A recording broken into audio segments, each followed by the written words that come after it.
For those of you who have never looked at a chair and thought, there's no chance I'm going to fit in that chair, or have had to ask for a seatbelt extender on an airplane, which can be pretty mortifying. Or I'll do you even one better. For those of you who have never been asked to get off of a plane because you are too heavy, or not that you're too heavy, but the plane is too heavy, and they are faced with a scenario where they can either try to remove some of the luggage from the plane, they can ask a couple of other fellow passengers, a couple being the operative word here, more than one, or they can ask you, fatty, if you would be willing to take another flight at another time on another airline, because we think if you got off the flight, we would be able to make the flight. We'd make the wait for the flight.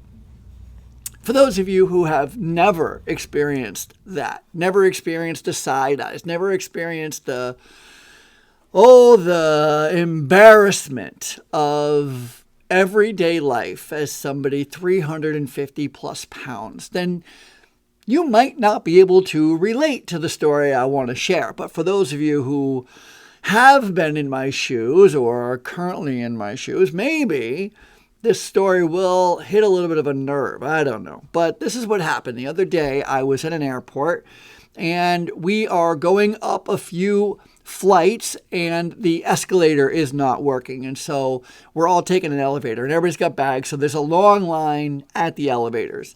And my wife and I, Louise and I, get on the elevator when it's our turn, and we are not the first people on the elevator, and we're not the last people on the elevator. We're somewhere in the middle, but we're on to the side, letting other people come in. And more people are trying to squeeze into the elevator. And I know exactly what is about to happen. And sure enough, it happens. The elevator doors do not close. And instead of closing, it starts to whine. It starts to have a little bit of a buzzer. Me. And I know exactly what it is. And nobody else seems to know. They all kind of look around at each other. And I'm like, I know exactly what it is. And for some reason, and I swear I didn't think about it. I was just reacting in the moment. But I said publicly, I go, sorry about that, my bad. And I made my way off the elevator. With my bag, I rolled my bag and myself off the elevator. And sure enough, as soon as I stepped off the elevator, the doors closed, the alarm went off, and the elevator went up. Because I knew what that sound meant. Other people on the elevator didn't. It meant that there was too many people, too much weight on that elevator. So I just wait my turn. I'm waiting in line for the next group, and the next group, and I get on, and not too many people get on this time, and the elevator goes up, and I get off, and Louise is standing outside the elevator waiting for me with her arms crossed, and she just has this bewildered look on her face. And she was just, why did you get off the elevator? I was like, because too many people were on the elevator. It was a weight issue. I knew that. And she goes, I know, obviously it was a weight issue, but do you think you were the heaviest one? Like you're the one who put it over the edge? And I didn't think that. I didn't think of that. It was like a knee-jerk reaction. And I just remember we just went our merry way to the airline, but I just can't get it out of my head because I was like, why did I just automatically own it? I mean, I'm no longer 350 pounds. Thank God for keto. Thank God for fasting. Thank God for a Zepbound. But I'm no longer 350 pounds. I'm now 185 pounds. I'm what I would probably consider a normal-sized guy. There were certainly bigger people than me on the elevator. I wasn't the last person trying to squeeze. Like all of these reasons on why I probably shouldn't have been the one to get off the elevator or didn't need to be the one getting off the elevator. But I also, as I keep thinking about it, I'm like, after 30 years of either being overweight, obese, or dieting, which is how I spent the last 30 years of my life, I don't know. Maybe it's just ingrained, so I'm trying to explain it to Louise. I'm like, maybe I just psychologically still identify as a heavy person, as Fat Ralph. And maybe it's like one of those people who lose a limb and they have like phantom pain in the limb that's no longer there. Maybe I'm still just adjusting to my new reality of not having, not being so big. And maybe that's it, And I kind of left it there. I was like, you know what? Maybe that's all it is. Maybe, it hasn't been, I haven't weighed 350 pounds since, I don't know, maybe 2014, 2015, somewhere in there is when I started to do Weight Watchers, and I lost about 150 pounds, and then I'd gain some back and I'd lose some, and I'd get, of course it was this constant yo-yo. I mean, when I started keto, and I've only been doing keto properly. I've only been doing keto since September 2025. So at this moment, it's only been like 8 months, maybe almost 9 months now, I guess. And when I started keto, I was 267. So as you can see, from 350 to 267, that's not a lot. It is a lot, but it's not. I went down, my lowest weight was like 207. So I went from 350 to 207, not all at once. It kind of looks like a big yo-yo. But I got down to 207 and then just started gaining it back. And I got to 267 was my heaviest right before I started keto again in September 2025. So it hasn't been that long that I've been under 200 pounds, right? Like it's literally only been a few months that I've been this light at 185. And so it takes some getting used to, perhaps. Perhaps that's it, right? So I'm talking to my friend Devin about it today. And I'm explaining to him what happened and how it was weird. Like I wasn't even thinking about it, but surely I must be still, some piece of me is identifying still as a fat person. It took me a long time, by the way, to stop identifying as a ex-smoker.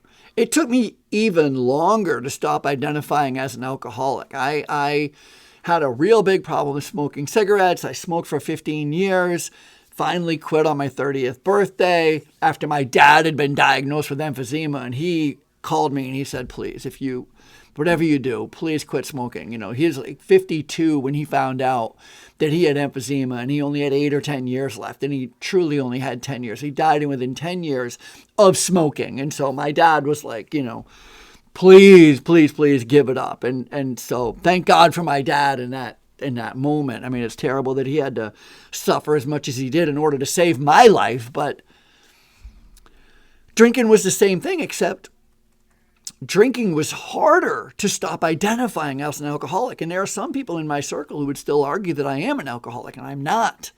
I am no longer an alcoholic. I'm not carrying that moniker anymore. But I carried it for years. I carried it for years.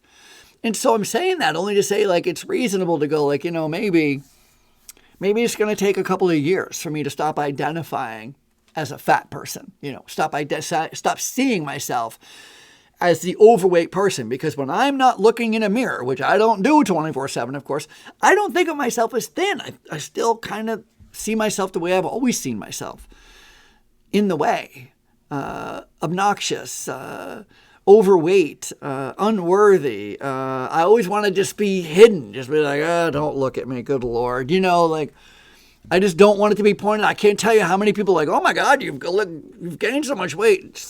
I don't even like when people say that I've lost. Oh my God, you lost so much weight. Like, please stop looking at. Don't mention my. I'm so self-conscious, right? Like, so I'm talking to Devin today, and he says, it's interesting about the way that you're seeing it. He said, because that's not how I see it. I was like, yeah.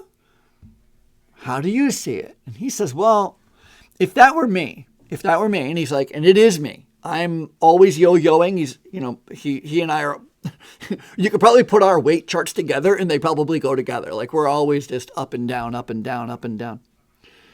And he said, when I make that error, like I'm not fat, but I call myself fat. I've lost the weight, but I don't admit it in my everyday language, in my everyday actions. I'm still to everybody, I still talk like I'm a fat person. And then I'm big boned and I come in the man size. He said, but I do it so that when I am back to being heavy,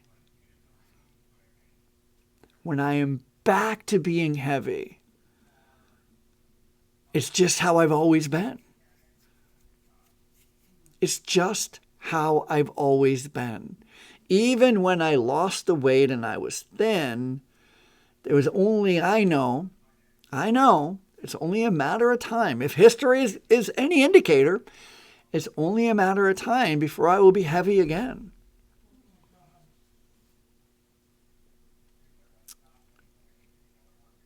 There's a chapter in my book. I wrote a book. I have it here, of course, called Adventures in Dietland. And it's how to win the game of dieting from a former fat guy. And when I wrote the book, I was in the midst. I was 150 pounds down. I went from 350 to 200, 207. And I had started to understand that dieting, no matter the diet, I've tried every diet has the same allure, and the allure is, this is how you lose weight, easy. Easy. How you lose the weight, easy. I'm always caught by the easy term. I'm always caught by the easy button. You know that little easy button? I'm a sucker. I'm a sucker for the easy button. I'm a sucker for the easy button, even though I know there is no such thing as an easy diet. Every single diet is hard. It's hard. I've never had an easy diet. Keto, I've had the most success on keto. It's hard.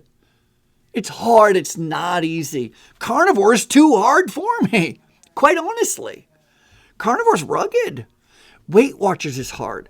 The Whole 360 is hard. The Paleo diet is hard. The Mediterranean diet is hard. The only diet that is not hard is the non-diet. When you just eat whatever you want, whenever you want, however you want. That's the only diet that's not hard. That's the one that sucks the most. That's the one that carries the most pain. That's the one that carries the worst results, of course. But there's no easy diet in my experience. However, I will say that because I've tried so many diets, because I've been in the dieting realm so long, that I did start to understand that there are some tricks to dieting. There are some rules to dieting. And originally, when I first started writing the book, I wrote 100 rules of dieting. Let's say dieting is a game. Well, these are the rules. This is how you win at the game of dieting, by following these rules. And a lot of the rules came from the smoking cessation class I took to learn how to quit smoking. Like one of the rules for smoking cessation, one of the tips they give you is to commit to having a super clean kitchen. So that when you're done eating, because one of the triggers for smoking is right after a meal. Nothing is better right after a meal than a cigarette, right? So you want to go, okay, if you can identify that you're likely to have a cigarette right after a meal, well, let's do something so that you don't have that craving. Let's just take away that after the meal feeling. And one of the ways to do that is to put your hands in warm soapy water, right? Like immediately just go right to the sink with your plate and you can't smoke if your hands are all wet, right? And then don't just do the dishes, but clean off the counter and make sure you wash the floor by hand if you have to, right? Anything to get over that 3, 5, 10-minute window where the cravings are the most for a cigarette right after you eat. It's just like a little tip. It's a rule, right? Well, that rule also applies to overeating. It's hard to continue eating a sandwich if your hands are full of soapy water, right? I certainly don't recommend it. It takes the flavor of the sandwich out, right? It's not good. So it's these kinds of rules. And one of the rules that I discovered quite accidentally, honestly, because this is like many of the rules that I came up with. And by the way, the book only has 50. I came up with 100, but my editor was like, you have too many rules. Let's just make it to the first, the best 50. I'm like, I'm no good at editing, by the way. I'm good at writing long form for days, but then trying to make a cohesive sentence. If you've seen my lives, you know that I just ramble on for all the time. Anyway, I'm rambling now. One of the rules that I learned, and one of the things that I learned about myself, is that as I would lose weight, I would have to get new clothes. And getting new clothes is very fun. And oh my God, I'm fitting in a double X. I mean, I remember being excited fitting in a 3X for the first time, a 2X for the first time, a 1X for the first time. I'm wearing a medium right this second. I mean, what? I remember I met a guy who actually had we were at Weight Watchers and I met him, and he had a Weight Watchers meeting, and he had one of those little, the little identifier tags that goes on the hanger, and it was a medium. He had taken it off the hanger because he finally got down to a medium shirt, and he kept it in his pocket. He just always had it in his pocket. And he's like, I'm going to get there again. I'm going to get there, because he was like at a 3X at the time I met him, but he had this little medium, and he was like, I'm going to get to a medium again. I was in a medium. And I remember being so like, at the time, I had never been in a medium. Like, I hadn't been in a medium since I was in, grade school. Like, a medium. Anyway, what would happen is that I would get new clothes, and I would have all these bigger clothes that I no longer fit into. And when you lose weight and you no longer fit into the 3X, the 2X, whatever, you just want to get like, why? I don't need them anymore, right? So you throw them in a bag and you're going to donate them or whatever. And for whatever reason, I just never did donate them. I always intended to give them, donate them. I don't want to throw them away. They're still good clothes, but I should donate them because I'm no longer a 3X or a 2X or a 4X. And, what would happen is I would start gaining the weight back. And and thank God, I would think at the time, and thank God, I would just start going shopping in my own closet. I'd go shopping in those bags that I'd filled with my 2X, my 3X, my 4X. And I would all of a sudden be wearing those clothes again. I'd be wearing those clothes again. And I know people who literally have the xylophone, the large, the XL, the 1X, the 2X, the 3X, the 4X, and they have all of their suits or all of their clothes in the closet, and they just are constantly going up and down, up and that was me. That was me. And so I realized that one of the rules that I should have for myself, and I put it in the book, one of the rules that I should have for myself is to burn your fat clothes. Burn your fat clothes. If you read the book that's in there, Adventures in Dietland, 50 Rules, or How to Win the Game of Dieting from a Former Fat Guy. There's 50 rules in here. Burn your fat clothes, meaning give them away if you can. But if you can't, throw them away. It's better for you not to have them. And just commit to never being a 3X again. You're down to a 2X.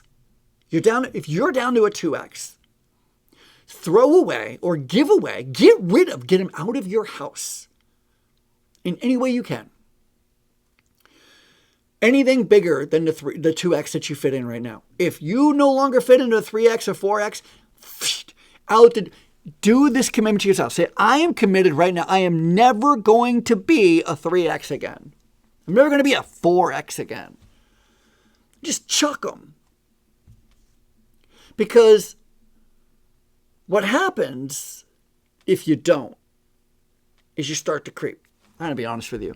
That's just a theory. But I also got rid of all my 3X, all of my 2X, all of my 1X. And then I had large. And then I had to buy a 1X. And then soon I had to buy a 2X. And then I had to buy a 3X. And you're like, Ralph, it didn't work. And that's fair. That's fair. But I would argue that I never got to a 3X. I did rebuy a 1X. I did end up rebuying a 2. Maybe I did rebuy a couple of 3X things. Maybe. I'm not sure. In theory, what the hell am I even saying? In theory, I'm trying to be completely transparent and honest with you because the connection I'm trying to make is I think Devin might be onto something. And I think that the sooner I throw out, I overcome, I get rid of the identification of a fat guy, the more likely, fingers crossed, I will maintain success at being a healthier version, i.e., not a fat guy, not a former fat guy, just a guy. Just a guy. The sooner I stop identifying, because maybe I am, like Devin was saying, maybe it's a form of self-sabotage. I don't know. But I'm interested in what you have to say about this. I'm interested if you're in the situation where you're finding yourself identifying as someone who you're not anymore, or you don't want to be anymore. And maybe you can identify with the up and the down, and maybe you can identify with struggling. I'm struggling with my weight even though I don't have a weight problem. It's weird, but I recognize it. I wanted to share it. If you found this helpful, please do me a favor and subscribe to my channel. I know it's an ego thing. I know that it's just going to make me feel better, but because I see the numbers. I see how many people are watching my channel. I know you're there. I know you're watching it, and I appreciate you. But Google's not giving, God